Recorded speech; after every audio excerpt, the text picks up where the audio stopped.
இயேசு நல்லவர், இயேசு வல்லவர், என்றென்றும் மாறாதவர். அவர் என்றென்றும் மாறாதவர். குருடரின் கண்களை திறப்பவர், அவர் நல்லவர் நல்லவரே. செவிடரின் செவிகளை திறப்பவர், அவர் நல்லவர் நல்லவரே. அவர் நல்லவர், சர்வ வல்லவர், அவர் கிருபை என்றும் உள்ளதே. அவர் நல்லவர், சர்வ வல்லவர், அவர் கிருபை என்றும் உள்ளதே. துன்பத்தில் ஆறுதல் அளிப்பவர், அவர் நல்லவர் நல்லவரே. நம் பாரங்கள் யாவையும் நீக்குவார், அவர் நல்லவர் நல்லவரே. அவர் நல்லவர், அவர் வல்லவர், அவர் கிருபை என்றும் உள்ளதே. அவர் நல்லவர், அவர் வல்லவர், அவர் கிருபை என்றும் உள்ளதே. இயேசு நல்லவர், இயேசு வல்லவர், என்றென்றும் மாறாதவர். அவர் என்றென்றும் மாறாதவர். கிறிஸ்து இயேசுவுக்குள் மிகவும் பிரியமானவர்களே, இந்த நாளின் அதிகாலை பொழுதிலும் மீண்டும் ஒரு விஷயம் உங்களோடு கூட ஆண்டுடைய வார்த்தை பகிர்ந்து கொண்டு ஜெபிக்க கர்த்தர் கொடுத்த மாபெரும் கிருபைக்காய் என் தேவனை துதிக்கிறேன். பிதா குமாரன் பரிசுத்தாவியின் நாமத்தில் உங்கள் யாவருக்கும் என் அன்பின் காலை வாழ்த்துதல்களை தெரிவித்துக் கொள்ளுகிறேன். கிறிஸ்துவுக்குள் பிரியமானவர்களை நாம் தொடர்ச்சியாய் தியானிக்கிற காரியம் எழும்பி பிரகாசி உன் ஒளி வந்தது என்கிற வசனத்தின் அடிப்படையில் எழும்புதல் என்கின்ற நிலையை நாம் தியானித்து வருகின்றோம். கடந்த 3 மாதங்களாக அதை தியானித்து இது 4வது மாதத்தில் அடி எடுத்து வைத்து நடந்து கொண்டிருக்கின்றோம். இந்த 14வது நாளில் தேவன் நம்மோடு கூட இடைபடுகின்ற காரியம், பவுலுடைய வாழ்வில் தேவனுடைய வல்லமை தங்கின போது அவருக்குள் அந்த வல்லமை செய்த மாற்றங்களை நாம் தியானித்து வருகின்றோம். அதில் ஒரு காரியம், அவர் மற்றவர்களை துன்புறுத்துவதற்கு அதிகாரத்தை வாங்கி கொண்டு புறப்பட்டு போன அந்த சவுல் இங்கே பவுலாக மாற்றப்பட்ட போது அவருக்கு வந்த எல்லா உபத்திரவத்தின் நேரங்களிலேயும் வேதனையான பாதைகளிலேயும் அவர் அதை உதறி தள்ளிவிடவில்லை. மாறாக அந்த உபத்திரவங்களை எல்லாம் சகித்தார் என்பதை நாம் வேத பகுதிகளில் நன்கு அறிய முடிகிறது. ஒரு வரியிலே சொல்லும் பொழுது இப்படி சொல்லுகிறார், இந்த கச்சையை உடையவனை எருசலேமில் கட்டி அவனை கொலை செய்வார்கள் என்று ஆவியானவர் பட்டணங்கள் தோறும் சொல்லுகிறார், ஆனால் அவை ஒன்றை குறித்தாகிலும் நான் கவலைப்படுவதில்லை. பாருங்க, வல்லமை என்ன செய்கிறது என்றால் உபத்திரவங்களை சகிப்பதற்கு பலன் கொடுக்கின்றது. 5 முறை நான் கல்லால் எறியப்பட்டேன், பட்டணத்துக்கு புறம்பாக செத்து போனவனைப் போல தூக்கி போடப்பட்டேன், துஷ்ட மிருகங்களின் நடுவில் இருந்தேன், கொடூரமாய் நான் நடத்தப்பட்டேன் என்று சொல்லி அவர் ஒரு பெரிய பட்டியலை 2 கொரிந்தியரில் அவர் சொல்லுகிறதை நாம் பார்க்க முடியும்.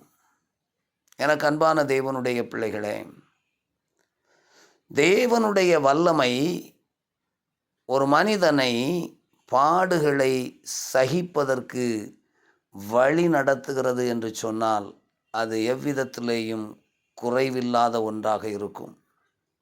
ஆண்டவராகிய இயேசு கிறிஸ்துவை பிதாவாகிய தேவன் வல்லமையினால் ஆவியினால் நிரப்பியிருந்ததுனால அவர் மனுக்குலத்தின் பாவத்தை சுமந்து தீர்க்கிற ஆட்டுக்குட்டியாக சிலுவையில் அந்த கேடடைந்தார், துயரமடைந்தார், வேதனை அடைந்தார். அதை தாங்கிக் கொள்வதற்கு அவருக்குள் இருந்தது பிதாவின் வல்லமை. அப்படியே பவுலுக்குள் வந்த எல்லா உபத்திரவத்தையும் தாங்கிக் கொள்வதற்கு தேவனுடைய வல்லமை அவருக்குள் இருந்தது. அப்போ ஒரு மனிதன் வல்லமையால் நிரப்பப்பட்டிருக்கிறான் என்று சொன்னால் அவன் உபத்திரவங்களையும் நெருக்கங்களையும் சகிக்கிறவனாய், அவைகளின் நடுவிலே கிறிஸ்துவை வெளிப்படுத்துகிறவனாய், ஆண்டவராய் இயேசு கிறிஸ்து வையப்படும் போது பதில் வையவில்லை. ஆண்டவராய் இயேசு கிறிஸ்து அடிக்கப்படும் போது பதிலுக்கு அடிக்கவில்லை. ஒரு கன்னத்தில் அறைந்தால் மறு கன்னத்தை காட்டி கொடுங்கள் என்று சொன்னார். இன்றைக்கு நிலைமை என்ன தெரியுமா? ஒரு கன்னத்தை அடித்தா அவனுடைய 2 கன்னத்திலையும் அடித்து காட்டி கொடுத்துருவோம். இது வல்லமை அல்ல, இது வைராக்கியம். வைராக்கியம் எங்கே உண்டு அங்கே விரோதங்களும் சகல துர்க்குணங்களும் உண்டு என்று வேதம் சொல்கிறது. ஆனால் தேவனுடைய வல்லமை எங்கே உண்டோ அங்கே சகிப்பு தன்மை உண்டு, பொறுமை உண்டு, அங்கே இரக்கம் உண்டு, மனதுருக்கம் உண்டு, விட்டு கொடுத்தல் உண்டு. தெய்வ பிள்ளைகளே, இந்த கால வேளையில் சற்று நம்மை நிதானித்து பார்ப்போம். அந்நிய பாஷை பேசுவதோ அல்லது வரங்கள் நம்மிலிருந்து உபயோகப்படுத்தப்படுவதோ நாம் பெற்றிருக்கிற வல்லமையின் அடையாளம் அல்ல. தேவனுடைய வல்லமையின் அடையாளம் நாம் தேவனைப் போல பாடுகளை சகித்து பாடுபடுத்தினவர்களுக்காக வேண்டிக் கொள்ளுகிறது தான் தேவ வல்லமையின் வெளிப்பாடு என அன்பான தேவனுடைய பிள்ளைகளை. புதிய ஏற்பாட்டில் வாழுகிற இந்த காலகட்டத்தில் வாழுகிற நமக்குள்ளே இருக்க வேண்டிய தேவனுடைய வல்லமை இதுதான். பாடுகளே வாழ்வின் பங்காயினும் பாசமோடு அதை ஏற்றுக்கொள்வே. பாடுகளே வாழ்வின் பங்காயினும் பாசமோடு அதை ஏற்றுக்கொள்வே. உம்மோடு வாழ்ந்து நான் ஆனந்திக்க உம்மோகம் கண்டு நான் தரிசிப்பே ஆனந்தமா. ஆமென். ஆண்டவரோடு வாழ்வது பாடுகள் நிறைந்த ஒரு வாழ்க்கை தான்.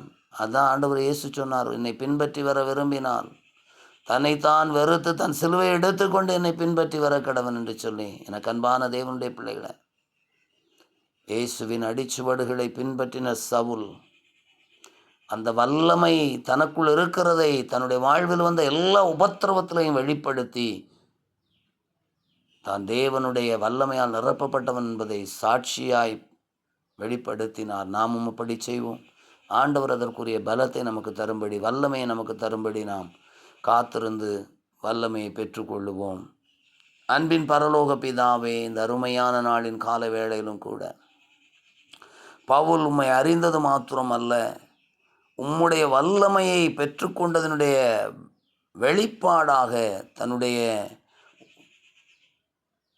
வாழ்வில், விசுவாச வாழ்வில், போராட்டம் நிறைந்த வாழ்வில், உபத்திரவங்களும் நிந்தைகளும் அடிகளும் நிறைந்த வாழ்வில் அதை சகித்து கொண்டு அவர் முன்னேறி சென்ற அனுபவம் எங்களுடைய வாழ்விலும் உருவாகட்டும். ஆண்டவரே, உபத்திரவங்களை சகிக்கிற மனுஷன் பாக்கியவான் என்று வேதம் சொல்லுகிறதே. நாங்கள் சகித்தவர்கள் என்கிறதை எங்களுடைய எல்லா காரியத்திலும் நாங்கள் வெளிப்படுத்த, பொறுமையும் தாழ்மையும் அன்பும் இரக்கமும் மனதுருக்கத்திலும் நாங்கள் வெளிப்படுத்த தேவரீர் எங்களுக்கு இறங்க வேண்டும் என்று செபிக்கிறோம். எங்களை தாழ்த்தி உடைய கரத்தில் ஒப்பு கொடுக்கிறோம்.